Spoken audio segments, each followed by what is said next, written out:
to the Hamtramck Public Library and to our annual State of the City event. It is great to see so many of you here, the Hamtramck residents and guests, and I would like to thank all of you to coming here to listen to our dear mayor, Honorable Karen Majewski. So enjoy the program today and please help me welcome Mayor Majewski. Thanks everybody. First of all, I'd like to recognize some people in the audience, and I can't read with my glasses on and I can't see far away without them on, so, if I miss somebody, don't be offended, just stand up and raise your hand. First of all, I'd like to recognize the presence here of State Representative Brooke Johnson. We thank him for everything. I want to recognize our city council members who are here. Please stand.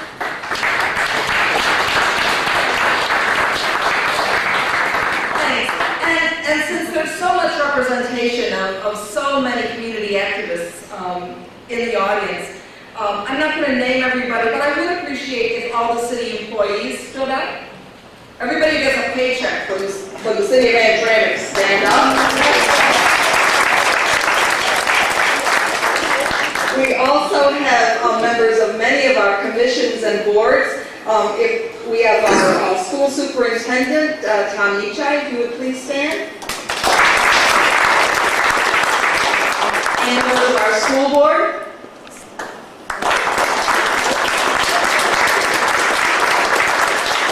Of course, we always enjoy coming to our library, which is always such an exciting place with so much going on. If our library staff and library board would please stand.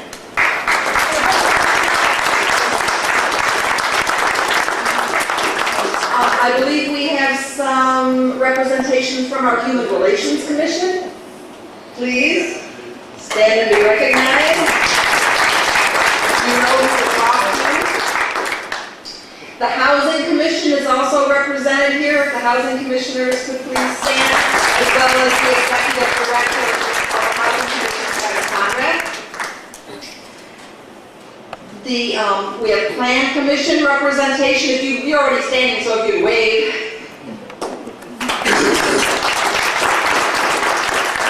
Our Downtown Development Authority is represented here. If folks could please stand. I'm not sure if anybody's here from beautification. They RSVP, they'd be here, but they've got a brand new baby, so maybe they've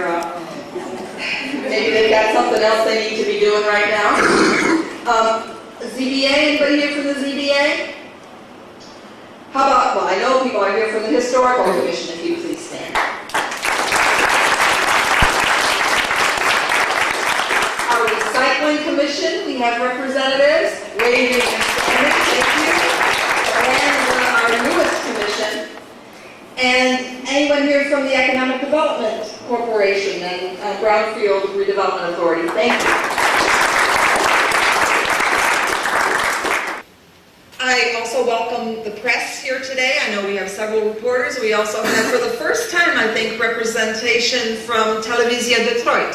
So you'll be able to watch this speech, or at least part of it, I think, on their website, www.telewizjadetroit.com.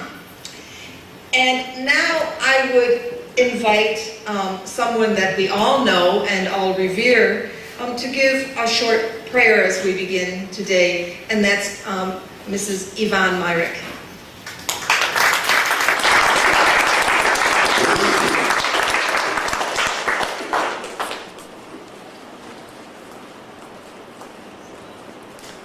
Thank you, Mayor. Good afternoon, everyone. Good afternoon. We are gathered together to ask the Lord's blessing on this meeting. And may we bow our heads.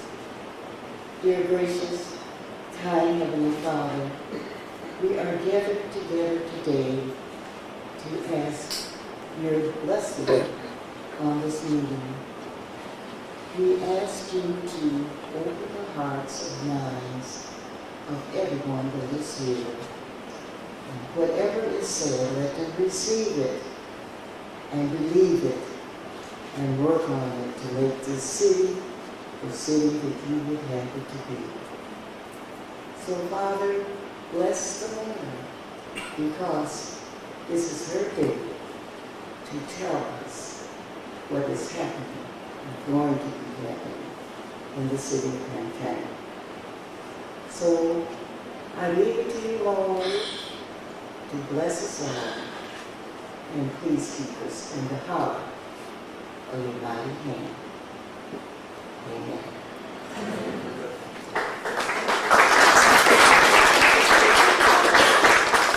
So, once again, thank you, Mrs. Myrick.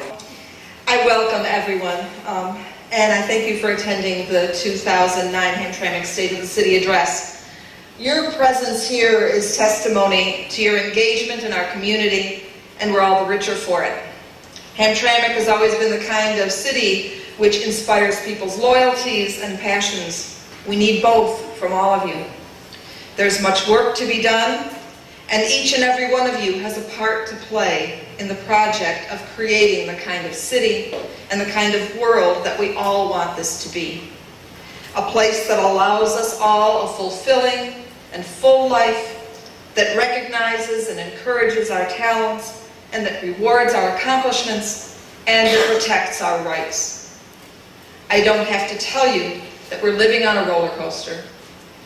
But I'm here to remind you of some of the mountains we've climbed in the last year, to warn you about some of the obstacles we still face, and to prepare you for some pretty exciting times ahead, and I mean that in a good way. When we gathered at this time last year, we were excited about the prospect of hiring a new city manager. Bill Cooper has now been on the job almost a year, and he's made an enormous difference in how our City Hall operates. Bill, you want to stand again so everybody sees you? They know who to bug when they... You can usually find him having a smoke in front of City Hall, so he's not hiding in his office. Honestly, it's become so much easier for all of us to do our jobs, to get information and to see constructive action taken. So I'd like to take this opportunity once again to thank Bill for his work. No doubt he will tell you that his job was much more than he bargained for, but I'm sure he means that in a good way. There's a lot to tell you about. But let me start with information about something that I know is on everyone's mind, and that's the financial stability of our city. We've gone through so much together. Finally coming out of 7 long years of state oversight of our finances only a year and a half ago. With careful management, and I must here commend Finance Director Nevers Nazarko for his expertise and his prudence. He's been with us for a long time. With careful management, we've started to correct some systemic problems, pay down our outstanding debt, and even managed to expand some city services while still ending the year with a modest surplus. That is more than many cities can say nowadays. Property tax rates have consistently declined over the last 3 years, and we've managed to keep the same rate for the upcoming budget year, despite declining property values. Under normal circumstances, we have cause for some cautious celebration, but these are not normal circumstances. The general economic downturn is leaving its mark in our budgeted revenue collections. The American Axle strike and the company's scaled-down operations cost the city about $250,000 last year, and will have a much larger effect in the coming year. As all the remaining operations are scheduled to migrate to the Detroit segment of the plant, which means we lose income tax from those workers who are no longer working on the Hamtramck side.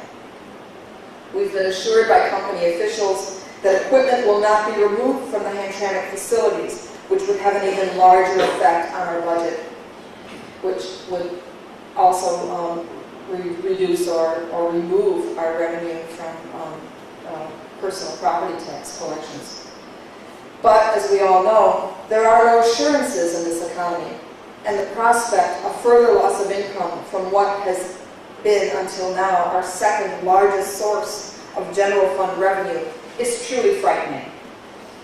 What is more, the city of Hamtramck faces another immediate budgetary challenge involving the funding of our nurse retirement system, which has been negatively affected, as have we all probably, by the decline in the value of its investments. While this is an issue not as outwardly dramatic as plant closings, its impact on our budget in the next year could be enormous. We are not the only community caught between the business downturn and declining property values and incomes. I just came from the Michigan Suburbs Alliance yearly meeting, in which we were warned that unless the state legislature authorizes another revenue stream for its municipalities, within 2 years, dozens of our cities will be simply unsustainable. We are already looking at creative solutions in the city of Hamtramck that will allow us to improve our city services that our residents need and deserve, while maintaining the fiscal stability we've struggled so hard to establish. But this will take all of our cooperation and ingenuity, our goodwill and fortitude, and it may not be a pretty process. No one knows how long the nation's economy will struggle and how it will be reshaped along the way. But the simple truth is that while the ground may be shaky under us, as a community we will need to keep grounded, to be flexible, and to help support each other. This I know we can do. The fact is, we can take part in many projects, great and small, that are combining to make life better for Hamtramck residents. We continue to draw closer to a close in the 4 decades-long R31 case. 96 new homes have been built so far, but with the disappointing housing market, we're kind of shifting gears and hoping to devise a new tactic. And with the help of the Wayne County and with the Michigan State Housing Development Authority, MISHDA, with funding through the Neighborhood Stabilization Program funds and some other sources, and we hope to instead acquire and rehab 100 houses throughout the city to complete our requirements under the consent decree. In a separate project, we are working on county funding to demolish 45 derelict houses. These currently number a little over 400 vacant or abandoned homes in the city, and I know 8 of them are on my block. The city has taken steps to help struggling homeowners through efforts like the foreclosure workshops organized with the help of MISHDA. But we're also continuing to aggressively pursue property owners whose neglect of their property endangers the safety and quality of life of our neighborhoods and the viability of our city. With the advent of warm weather, we are once again mowing not only city-owned lots but overgrown private property, and I know because my hay fever is acting up with all the mowing going on. With the charge added to the owner's tax roll. And year-round, of course, we are boarding up derelict buildings. Our code enforcement personnel are out every day. And if you are one of the ones who gets a ticket for weeds or graffiti or some other issue, please understand that we are working to hold the line on blight and the deterioration of our neighborhoods and businesses. We know it's not always your fault. We know taggers might come in and do damage to your property. But it's in all of our interest in terms of safety, property values, and healthy spirits that we each do our part. We currently have 18 active cases filed with Wayne County for nuisance abatement. Within the past year, 15 properties have been demolished, either through nuisance abatement or the Land Bank of Michigan. We are in the process of compiling the next list of burned out and boarded properties, probably between 20 and 30, for submission to Wayne County for abatement. We're also monitoring properties previously on the list and reinserting them in the program as necessary.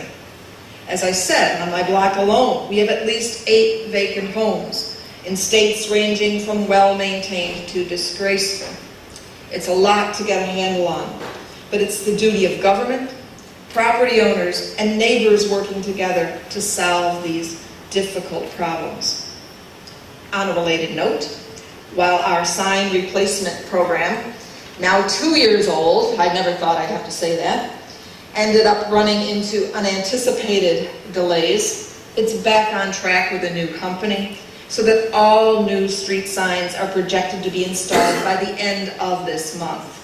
I know it will be a relief for everyone to see this frustrating situation resolved. And I know that the DPW will be so glad that I stop calling them whenever I pass a street sign that hasn't been changed out yet.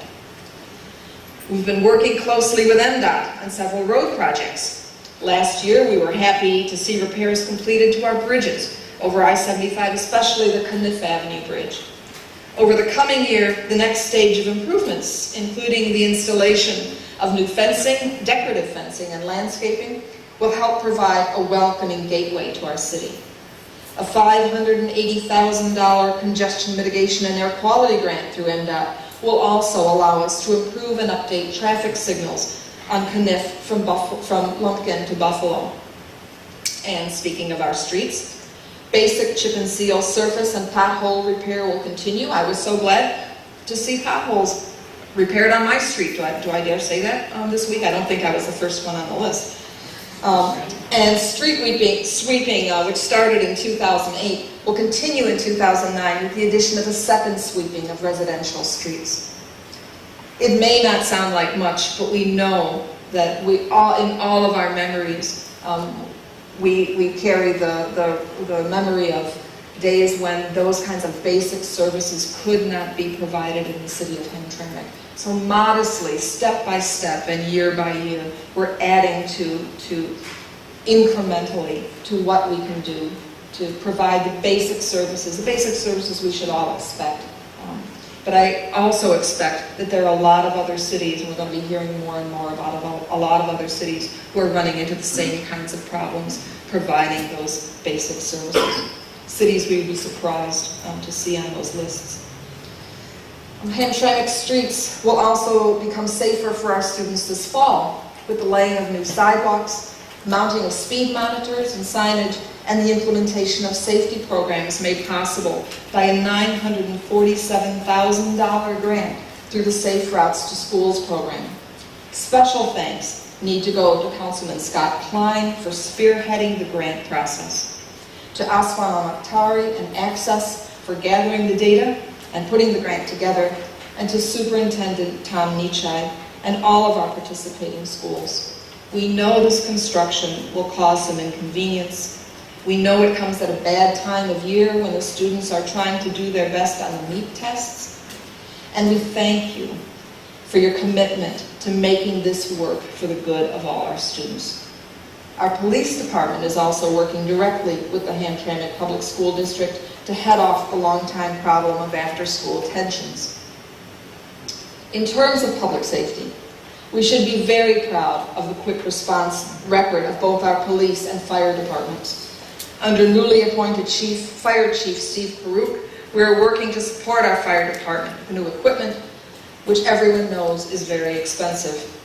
A new fire engine is being built to spec and should be delivered in August. Grants are in progress for other replacement equipment as well, and even for a new fire station. We would also like to thank Interim Police Chief Ron Mathias for stepping up and doing a professional job under what were often difficult and very public circumstances. The city manager expects to complete the process of appointing a new chief, Mark Kalinowski, within the coming week. The traffic program has been so successful that we've been able to add another officer, and we've worked hard to keep our department fully staffed. But as the economy has worsened, crime, particularly assault and battery and burglary, have predictably but unfortunately increased. Some of these numbers may be a product of increased reporting, as our Weed and Seed program and its nonprofit arm, the Hamtramck Community Initiative, have matured and their data gathering mechanisms have developed. But the HCI continues to organize block clubs and explore new opportunities for neighborhood empowerment. I hope that each of you will become involved in your block clubs and neighborhood watch efforts. We need all of you, all of your eyes on the street, all of your efforts. Street by street, These groups are fighting blight, removing graffiti, planting community gardens, and taking back their blocks. It's a continuing struggle, sometimes discouraging, often inspiring, and an example of how each household, each person, contributes to the quality of life of our city. I encourage you, watch out for each other. Pay attention to who's walking down your street. Know your neighbors and call the police immediately if something doesn't look right. As we turn attention to guaranteeing that Hamtramck is a pleasant and safe place, the Downtown Development Authority will soon be installing 4 security cameras on Joseph Campo between Holbrook and Kniff and in the Shoppers World Municipal parking lot. The cameras will be wirelessly connected to screens and a recording device at our police station and form the first phase of what we hope will be an expanding program.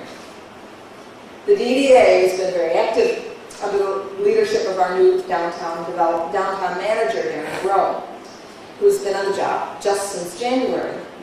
There are plans to work with business owners and with Judge Baruch in the 31st District Court to free-fill and maintain planter boxes and replant trees along Joseph Campo, and to cooperate with the weed and seed program and graffiti removal, in addition to the placing the security cameras. Last year, I'm sure we all enjoyed the holiday lights that made Joseph Campo more festive, and this program, as well as the holiday window display contest in December, will continue. Also continuing are the quarterly merchants meetings with plans for a business open house and an event coordinated with the Weed and Seed Business Incubator that will bring together potential entrepreneurs and business owners with property owners and brokers. And we've had very successful merchant meetings, including meetings at Maria's Comida restaurant on Joseph Campo, and a very successful meeting at American Axle. In the last year, Main Street Restaurant, Piast Institute, and if the representatives of Piast could please rise as long as you're here. Thank you. Ted Gregorowski and Main Street Restaurant, Piast Institute, Botsford Collision and Campo Botsford Service Station have renovated their facades, and Golani Family Dentistry and Whiskey in the Jar are in the process of doing the same with the help of the DDA's Facade Improvement Grant. There are also exciting new plans being explored with the cooperation of the Department of Community and Economic Development and MISHDA to provide complimentary Wi-Fi to the downtown district and to eventually provide fiber optic, state-of-the-art bandwidth for help in attracting cutting-edge businesses. In cooperation with the DDA and the Department of Community and Economic Development, our new events coordinator, Eve Doster-Knapp, has been doing an outstanding job of planning and marketing for the city. The International Bazaar, held on the last Saturday of the month, May through September, was launched last year, and it's expanding this year to coordinate with other business promotions. And we also have a lot more folks selling things and a lot more folks shopping. Everybody knows that you can get a table for free, clean out your basement, clean out your attic, and make a few bucks, and give your neighbors a good deal. Thanks to Eve and to the crack team of dedicated volunteers who have been formed over the last several years, you may also have noticed that this year's countdown to Punchki Day and Punchki Day itself were the biggest and most successful ever. 8 o'clock at night, and there are still lines around the bakeries on Punchki Day. It's incredible. I'm sure that our Councilwoman Gordon can attest to a wild and busy day at the new Dodge. So look for a continued expansion around this event, which is rapidly becoming a Detroit-wide holiday, judging by all the people who took a Tuesday off work to come down for a Hamtramck-style party. Look for some tweaking of our Labor Day festival as well, with more emphasis on the ethnic diversity for which Hamtramck is famous. And George Christie, who's run our festival for so many years, has been working closely with Eve, and I think the collaborative effort is really working well for both of them and taking some of the pressure off George, too. And we thank you for keeping that festival alive all these years. So we can look, as I said, for more emphasis on the ethnic makeup of our city, and So these and other initiatives, including the many city tours organized by Greg Kowalski of our Historical Commission and by the Piast Institute. Piast brought in a group of, a month or so ago, a group of faculty wives from U of M, from Ann Arbor. Many of them had not only never been to Hamtramck, never been to Detroit before, they had a great time in Hamtramck. There are so many people who are curious about our city, who may never have been here or haven't been here in years and years. And efforts like these to bring them back under and to kind of guide them through so that they feel comfortable. Make sure that they'll come back on their own and bring their friends the next time. And really, for many of them, it's their first introduction to the excitement of an old-style city neighborhood, to our vibrant street life, to our institutions, to our businesses, to our diversity.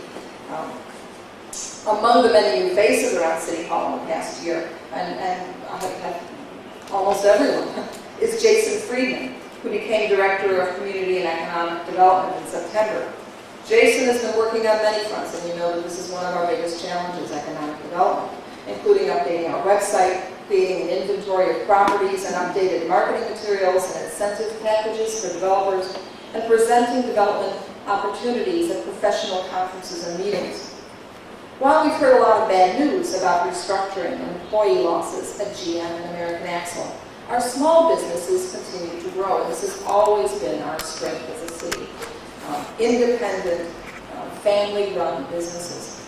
The past year, on average, has seen 7 to 10 new businesses open each month, ranging from a new yoga studio on Joseph Campo to Al Janal Bakery on Conan, which reminds me we're also very happy to see the innovative renovation of the Zen Center. And they are also offering luncheons, open a cafe for lunch, so take a look at that. At the same time, we've been saddened to see the departure of some long-standing Hamtramck institutions, Henry the Hatter, the Holber Cafe, and of course the Hamtramck Citizen. Happily, Henry the Hatter storefront is home to a new office. The Holber Cafe site is undergoing significant redevelopment that will offer gourmet food, clothing, office supplies, and office space. And a new weekly newspaper, the Hamtramck Review, is now being published.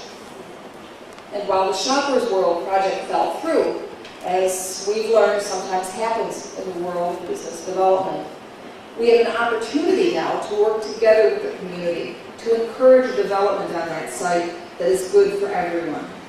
A Michigan State University project resulted in numerous concepts for this site, which provide a good starting point for a reimagined development. We're pursuing other potential buyers, and we are a step ahead because the environmental assessment is already complete.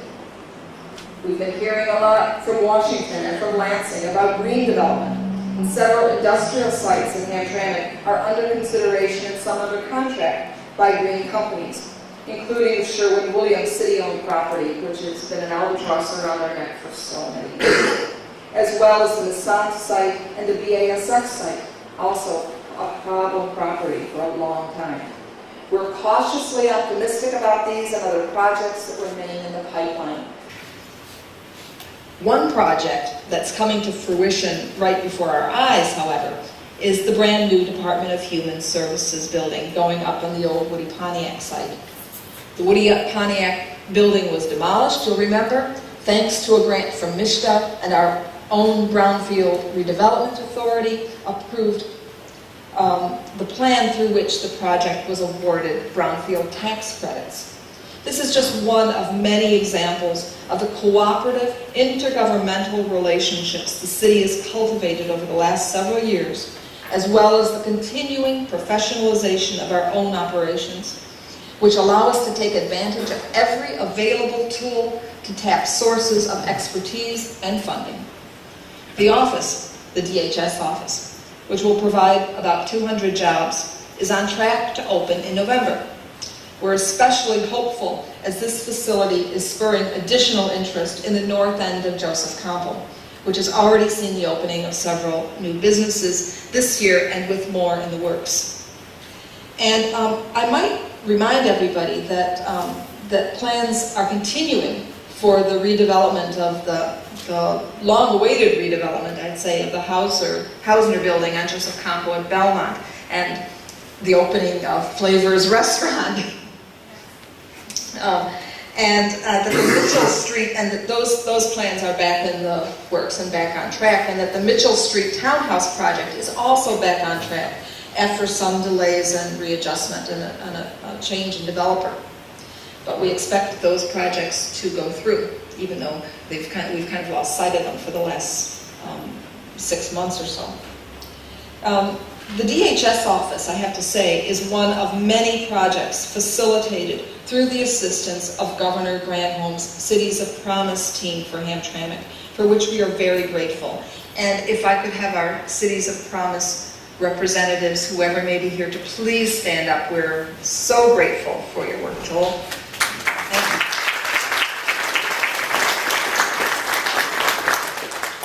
you. Another project aided by the Cities of Promise team is the creation of a new master plan for the city, which will incorporate a Parks and Recreation, an Arts and Culture plan, and an Economic Development strategy.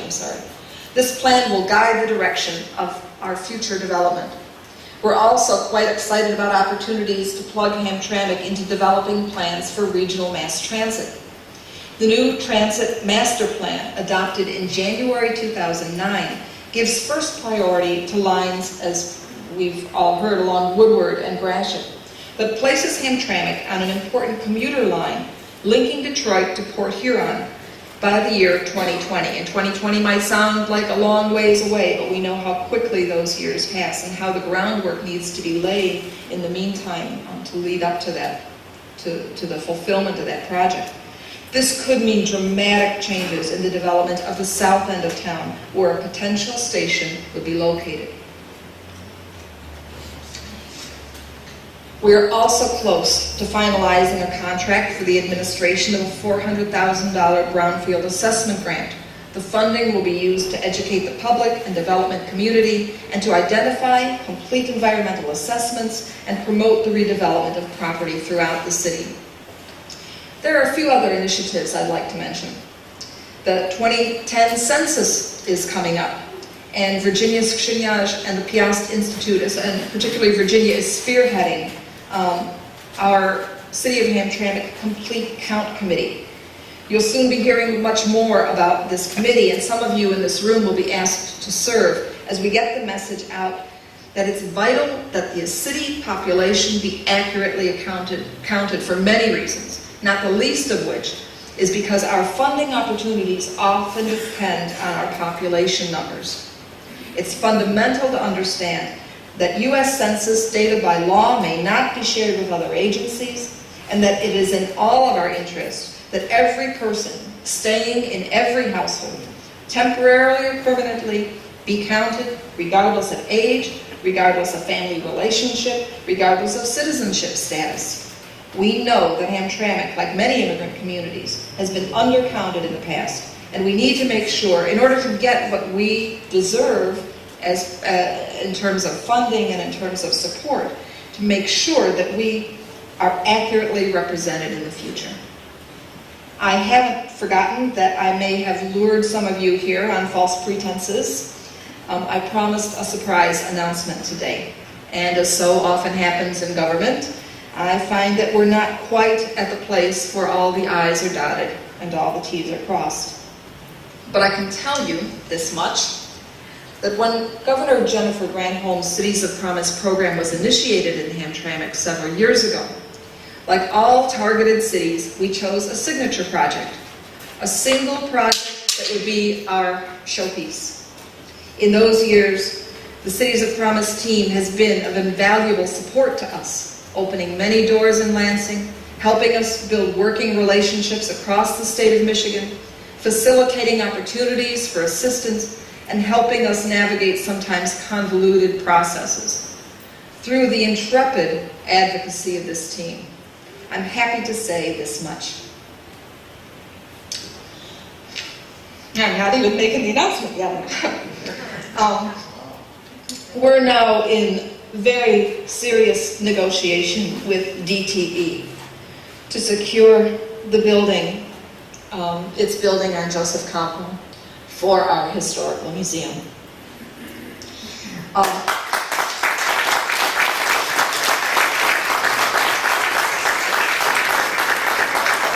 you may be able to tell, this is a cause really dear to my heart as an historian and an archivist.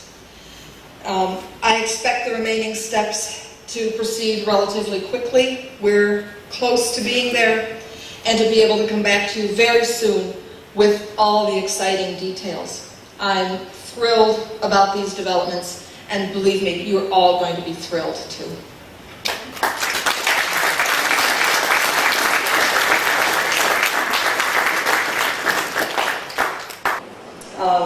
The Hamtramck Art Collective renovation and reuse of the old police station. And I know that that's proceeding because my husband's out there knocking down walls and helping them work on that building. Hopes for a new home for HCAT, obviously another cause close to my heart, the Hamtramck Cat Assistance Team. Films and television shows, independent and mainstreams that have been shot here, and I know about that because I was actually in one of them. I don't know if any of you saw the film shown at the old Billies. Somebody help me. Painted Lady. Painted Lady, thank you. But it was a zombie movie, you know. So I played the mayor, so I guess I knew how to do that. Now I think every movie made in Hamtramck has to have a role for the mayor. But I don't want to be typecast.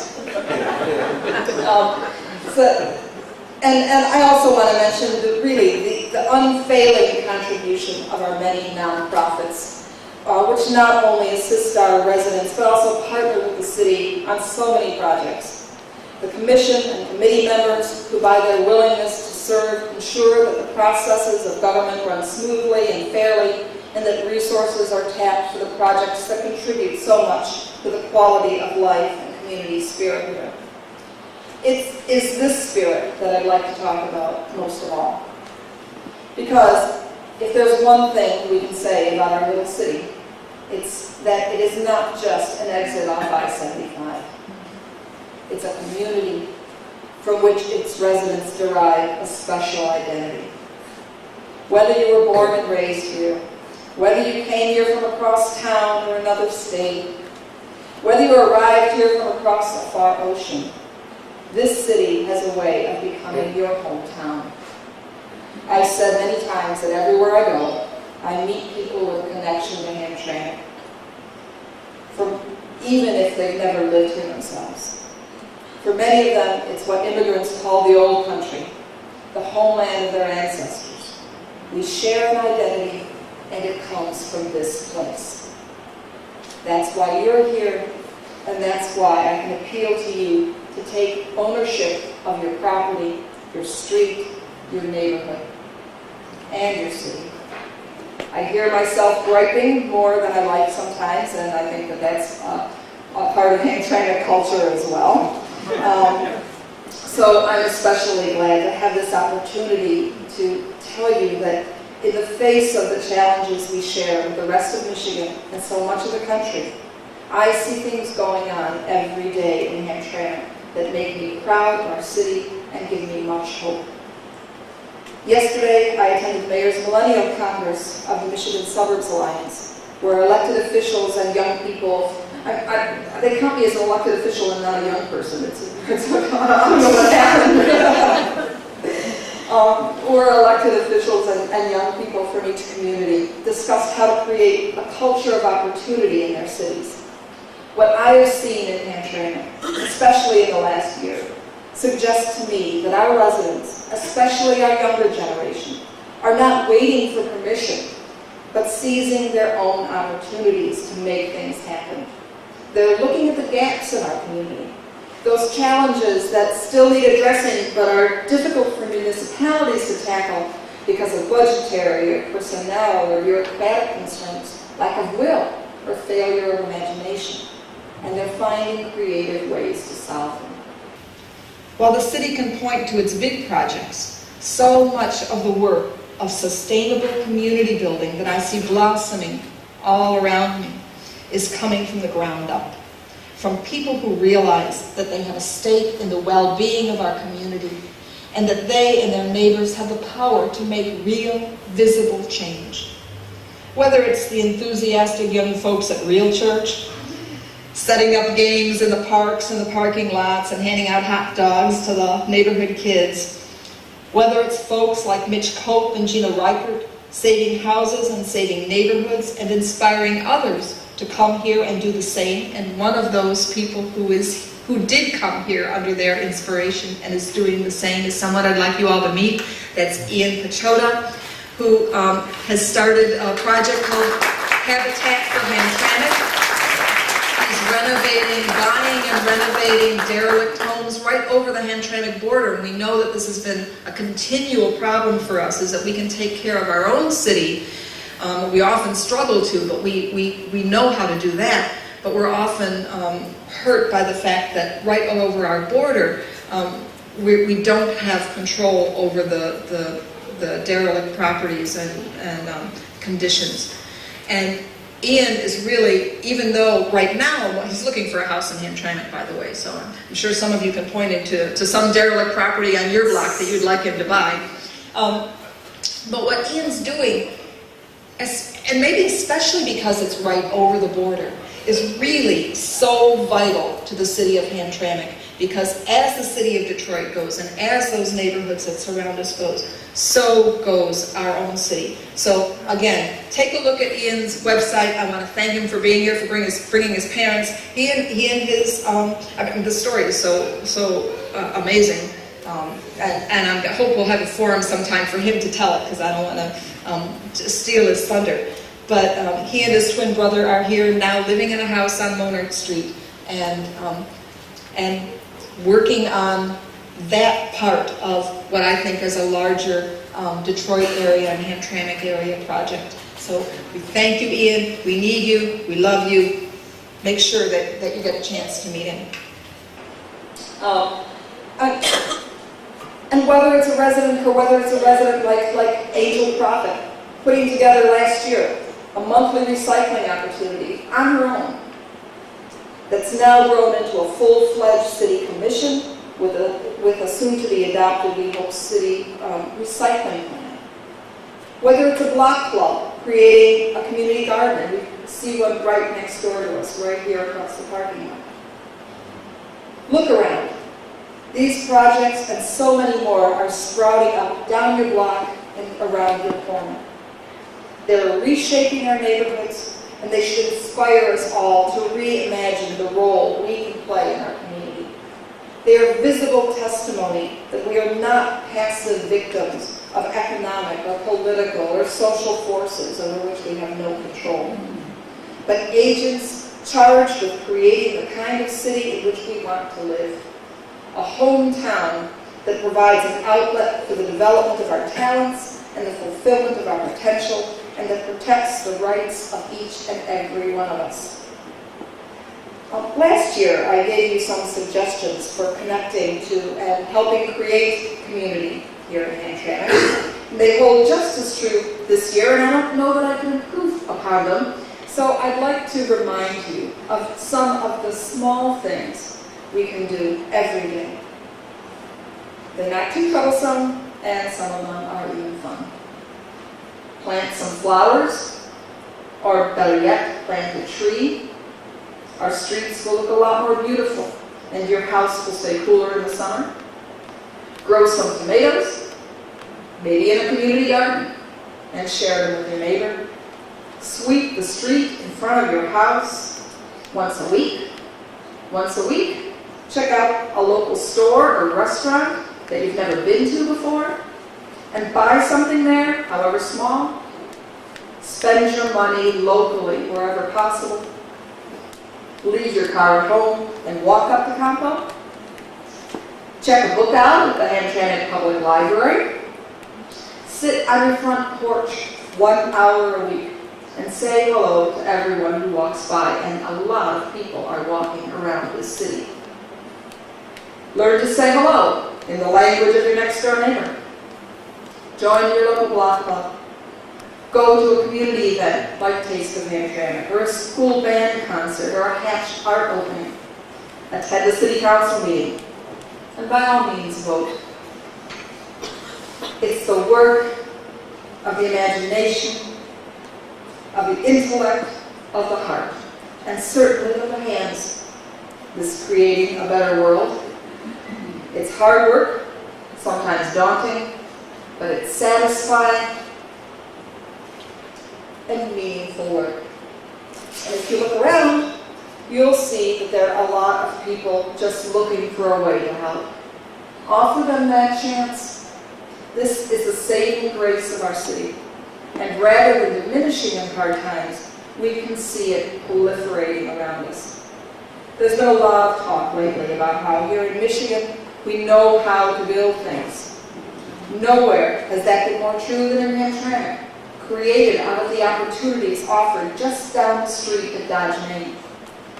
Now, even as auto manufacturing faces an uncertain future, our future as a city is still being reimagined and reconstructed by the combined efforts of old-timers and newcomers, older folks like me, and a younger generation full of enthusiasm and the will to make a difference. That's what brought people here 100 years ago. That's what brought me here. And that's what continues to bring people here from all over the world. Let that reinvigorated culture of opportunity continue to inspire us to take charge of our little piece of the world here in our little village. Let it inspire all of us together to help build something great in Hamtramck. Thank you.